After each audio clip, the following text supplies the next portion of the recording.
Imagínate esto. Un hombre ordinario, profesor de química de 51 años, sin antecedentes, sin contactos, sin nada más que un doctorado y una deuda médica impagable, se convierte en el proveedor dominante de narcóticos en 5 ciudades en menos de 2 años, con un producto tan puro que el mercado nunca había visto nada igual, y que empieza a circular con un nombre que él mismo nunca eligió, pero que lo describe perfectamente: el teorema. Y lo más increíble no es el ascenso, lo más increíble es lo que descubre sobre sí mismo en el camino. Quédate hasta el final porque hay un momento en este video donde todo cambia, no para el personaje, sino para ti, y vas a querer estar aquí cuando llegue. Tu nombre es Marcos Salazar, son las 6:48 de la mañana de un martes ordinario y estás sentado en la mesa de la cocina corrigiendo exámenes de química de alumnos de 16 años que no entienden la diferencia entre un enlace covalente y uno iórico, que nunca lo entenderán, que no tienen ningún interés en entenderlo y que en este preciso momento representan la totalidad de lo que has construido en 51 años de vida. Tienes una hipoteca, tienes un seguro médico que cubre lo básico, tienes 94,000 pesos en ahorros que tardaste 11 años en acumular, tienes una esposa llamada Elena que trabaja como asistente administrativa en una clínica dental y que lleva 22 años a tu lado con la paciencia específica de alguien que eligió a la persona correcta, pero no necesariamente la vida que esperaba. Tienes un hijo de 16 años llamado Rodrigo, que habla poco, observa mucho y come todo lo que encuentra. Y tienes, aunque todavía no lo sabes, exactamente 47 minutos antes de que suene el teléfono y lo cambie todo.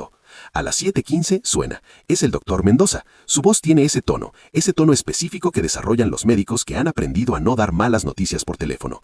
Te pide que vayas hoy, no mañana, hoy. Y tú ya sabes. No sabes el nombre técnico, no sabes el porcentaje de supervivencia, no sabes cuánto va a costar, pero lo sabes de la misma manera en que un químico sabe que una reacción ha comenzado antes de que el indicador cambie de color.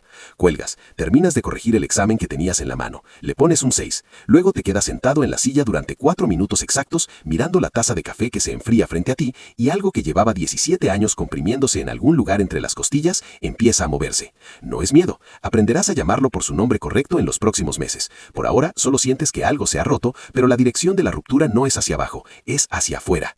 El diagnóstico es adenocarcinoma de pulmón, estadio 3, y el doctor Mendoza habla durante 20 minutos usando palabras que tú entiendes perfectamente porque eres científico, lo cual resulta ser considerablemente peor que no entenderlas. Comprendes exactamente lo que significan los porcentajes, comprendes exactamente qué implica metástasis en tu caso específico, comprendes que el tratamiento costará aproximadamente 280,000 pesos, que tu seguro cubrirá una parte, que tus 94,000 pesos de ahorros cubrirán casi todo el resto y que lo que sobre de deuda, Elena no podrá pagarlo en menos de 8 años con su sueldo actual. Sales del consultorio a las 11:30. El sol está alto. La gente camina por la calle con la expresión de personas que tienen planes para esta tarde. Tú te sientas en una banca del parque y calculas. Siempre has sido muy bueno calculando, y el número al que llegas no es bueno. Pero lo que no esperabas, lo que ningún cálculo predijo, es que en lugar de miedo sientes una claridad extraña y fría, como si el diagnóstico hubiera disuelto una membrana que llevaba años separándote de algo que estaba esperando al otro lado sin que tú lo supieras. La idea no llega esa tarde, llega 3 semanas después, en el pasillo de cereales de un supermercado, cuando te encuentras con Daniel Ruiz. Daniel fue tu alumno hace 12 años, era malo en química, mediocre en todo lo demás, y tiene ahora el tipo de ropa, de reloj y de camioneta que no se explican con ningún trabajo legítimo accesible a alguien con su expediente académico. Se alegra de verte, te palmea el hombro, te dice que eres el mejor profesor que tuvo. Ambos saben que es mentira, pero lo dice con una convicción que en este momento es casi conmovedora. Luego se va con su carrito lleno de carne y su cadena de oro y sus tenis que cuestan lo que tú ganas en 2 semanas, y tú te quedas en el pasillo con un paquete de avena en la mano y piensas por primera vez con claridad en lo que sabes. Lo que sabes es considerable. Tienes un doctorado en química orgánica de la Universidad Autónoma. Escribiste tu tesis sobre síntesis de compuestos nitrogenados con una precisión que tu director describió como extraordinaria y que no ha servido para nada en 17 años, excepto para hacer que los temas del libro de texto de preparatoria te resulten físicamente dolorosos de explicar. Conoces los procesos de síntesis de metanfetamina con una precisión que ningún cocinero clandestino en esta ciudad puede igualar, porque ninguno de ellos tiene doctorado, porque ninguno entiende la química a nivel molecular, porque todos producen un producto contaminado e inconsistente que el mercado acepta únicamente porque no tiene acceso a nada mejor. Tú podrías darle al mercado algo mejor. La diferencia entre lo que produce un cocinero empírico y lo que podrías producir tú es la diferencia entre un producto que vale 10 y uno que vale 100. Lo calculas ahí mismo, con el paquete de avena en la mano, en el pasillo de los cereales, con la misma metodología con que has calculado todo en tu vida. Los números son correctos, y por primera vez en mucho tiempo, los números números te dicen que hay una salida. 3 días después vas a buscar a Fabricio Ríos, al que todos le llamaban Beto, que fue expulsado del instituto en segundo año por vender marihuana en el baño y que según los rumores del barrio lleva desde entonces en las márgenes del negocio local sin nunca llegar a nada significativo, precisamente porque nunca ha tenido acceso a un producto que justifique escalar. Vive a 12 cuadras de tu casa, en una vecindad que huele a humedad y frituras. La conversación es incómoda al principio. El profesor de química que lo reprobó 2 veces aparecido en su puerta un martes en la tarde no encaja en ningún contexto conocido, pero le dices que tienes algo que él no tiene y que él tiene algo que tú no tienes y que juntos podrían construir algo que ninguno de los dos podría lograr solo. Beto te escucha con los brazos cruzados los primeros 10 minutos, luego los descruzó. Eso fue cuando supiste que ibas a cerrar el trato. Es más inteligente de lo que su expediente académico sugería. El expediente nunca mide la inteligencia real. Esto es lo más útil que 17 años de docencia te han enseñado. Al final, dices sí, y algo en ti que no reconoces todavía como la persona en la que te estás convirtiendo, se asienta en su lugar con una satisfacción que no habías sentido en muchos años. El primer laboratorio es el cuarto de lavado de una casa que Beto renta a nombre de un primo en las afueras de la ciudad. Pequeño, mal ventilado, una sola salida, cañerías que gotean. Lo equipas en 3 semanas con materiales comprados en 5 tiendas distintas, pagando siempre en efectivo, cantidades que no activen ninguna alerta, pretextos distintos en cada compra, un experimento escolar, una empresa de limpieza, una investigación independiente. Llevas trajes desechables de plástico blanco que compras en una ferretería industrial y que te generan, lo reconoces con una incomodidad que decides ignorar, una satisfacción visual completamente desproporcionada respecto a su función práctica. El primer lote tarda 4 días. Cuando lo analizas con los instrumentos improvisados que has construido, el resultado es 94% de pureza. Beto lo examina durante un momento largo y luego dice una sola palabra que no es una palabra, sino un sonido largo y descendente que en cualquier idioma significa exactamente lo mismo, que esto es diferente, que esto va a cambiar algo. Y ahora espera, porque lo que está a punto de pasar va a sorprenderte. Y no, no es lo que crees. El primer lote se vende en 72 horas. El segundo lote, el doble de grande, en 48. Para el quinto lote, Beto tiene 3 distribuidores distintos peleando por cuota de producto y tú tienes, por primera vez en tu vida adulta, más dinero en efectivo que de dónde guardar. Lo guardas en cajas de cartón en el garaje, debajo de los catálogos de química que Elena nunca toca.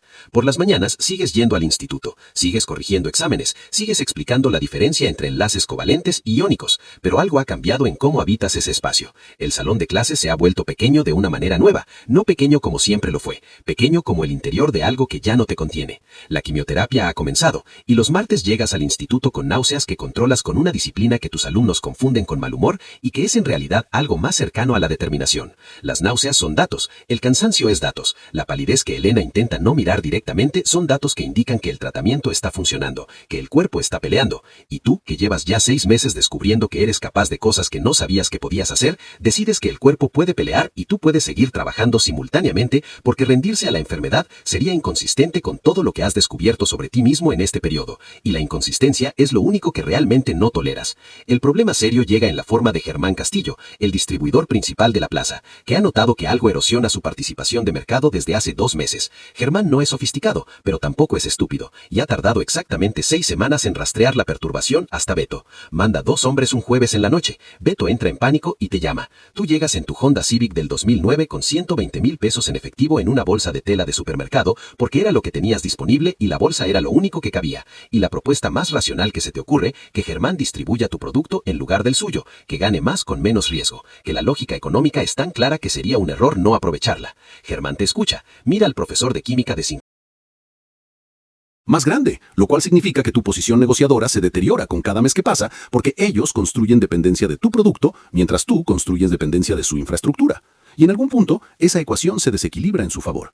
Has leído suficiente historia para saber que los procesos que generan valor tienden a centralizar ese valor en quien controla el proceso, no en quien distribuye el producto. Llamas a Torres a las exactas 48 horas. Le dices que no en este momento, que si los términos cambian para garantizar tu independencia operativa de manera vinculante, hablarás de nuevo. Cuelgas. Beto te mira con la expresión de alguien que entiende la lógica de lo que acabas de hacer, pero que también entiende el costo de esa lógica de maneras que tú todavía no terminas de procesar. Las consecuencias llegan en 3 semanas desde 3 direcciones simultáneas. Presión sobre los distribuidores de Germán, interferencia en 2 rutas de precursores, una visita a Beto de 2 personas que no dicen nada amenazante, pero cuya presencia es el mensaje. Tú procesas esta información durante una noche entera en el laboratorio vacío, en el silencio de las 3 de la mañana, con los números frente a ti y la lógica de la situación desplegándose con la claridad que solo encuentras cuando la presión es máxima. Contactas 2 distribuidores independientes en ciudades adyacentes que llevan meses buscando acceso a tu producto. En 2 semanas has reconstituido tu red con una arquitectura más resiliente que genera un 20% más de margen. Torres no manda otro representante. Manda un mensaje a través de Germán que Torres quiere hablar de nuevo. En sus términos, eso significaría rendición. En los tuyos, significa que la ecuación de poder ha cambiado lo suficiente para que la próxima conversación sea diferente. Rodrigo lo descubre un miércoles por la tarde. Encuentra en el garaje, detrás de los catálogos de química, una cantidad de efectivo sin explicación posible dentro del universo de un profesor con clases particulares. Te confronta en la cocina con los billetes en la mano y los ojos de alguien que lleva 16 años construyendo una versión de su padre y acaba de ver cómo esa versión se agrieta. No tienes ninguna historia que funcione. Llevas 18 meses construyendo historias para Elena, para los compañeros del instituto, para el vecino que pregunta por qué llegas tarde. Todas han funcionado porque las personas quieren creer la versión simple. Rodrigo no quiere creer la versión simple. Le dices la verdad, no toda, no los detalles operativos, no los nombres, no las cifras exactas, pero suficiente para que entienda de qué estás hablando.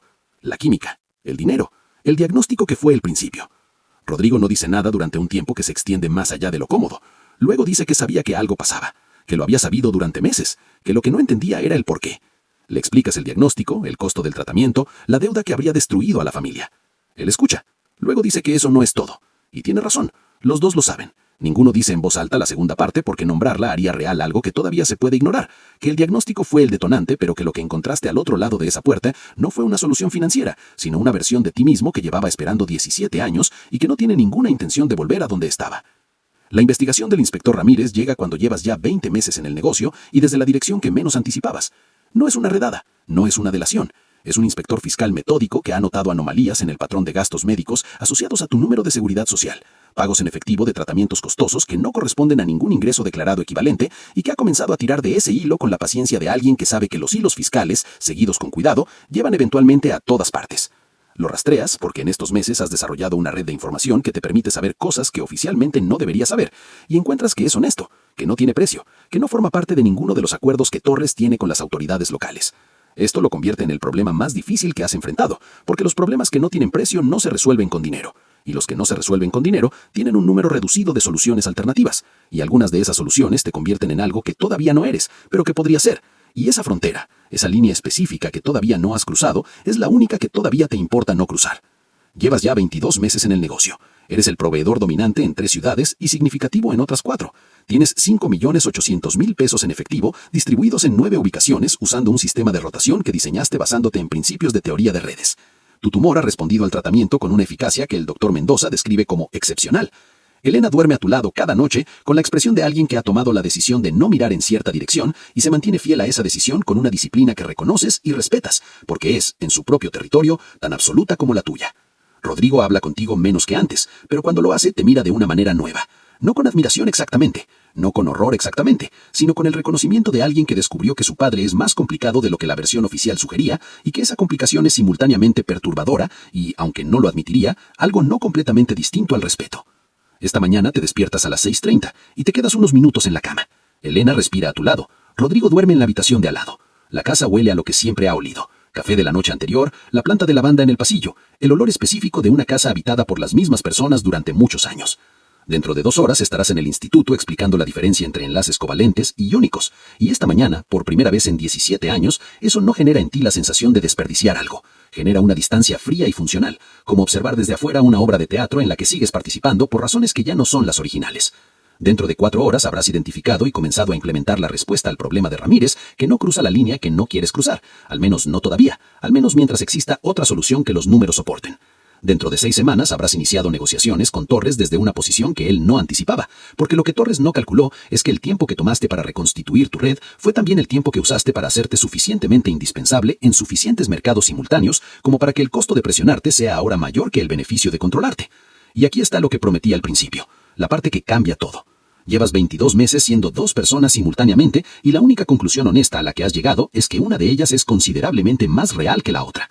Que el profesor de química que corrige exámenes y habla con padres de familia los viernes es la performance y que lo que pasa en el laboratorio los martes y jueves es lo que siempre fue real, esperando el contexto correcto para manifestarse. Que el diagnóstico no te cambió, te reveló. Y la pregunta que no te permites formular completamente, porque formularla significaría cerrar una puerta que todavía dejas entreabierta, es que lo que encontraste al mirarte en ese nuevo espejo es algo que deberías celebrar o algo de lo que deberías tener miedo. La química puede responder casi cualquier cosa, esta pregunta no. Y eso, para un hombre que ha pasado toda su vida confiando en la química para responder lo que importa, es lo más inquietante de todo lo que has descubierto en estos 22 meses. Te levantas, pones el café, abres el código que solo tú puedes descifrar. Hay 4 decisiones pendientes que requieren tu atención antes del mediodía. Las examinas con precisión y calma como alguien para quien la complejidad no es un problema, sino el único entorno en el que se ha sentido completamente vivo en 22 meses o quizá en toda su vida adulta. Afuera amanece sobre una ciudad que conoce el nombre de El Teorema, pero no el tuyo. Dentro de poco lo sabrá. Eso también lo has calculado. Si llegaste hasta aquí ya sabes la verdad que este personaje todavía no puede admitirse, que el momento más peligroso en la historia de cualquier hombre que cruza esta línea no es cuando lo persiguen, no es cuando lo traicionan, no es cuando el negocio se complica. El momento más peligroso es cuando descubre que es bueno en esto, que es mejor en esto que en cualquier otra cosa que haya hecho en su vida. Porque ese descubrimiento no tiene marcha atrás, y Marco Salazar, con el cuaderno abierto y el café en la mano y la ciudad despertando afuera, acaba de llegar a ese momento. Tomas el primer sorbo. Las decisiones esperan. Empiezas a trabajar.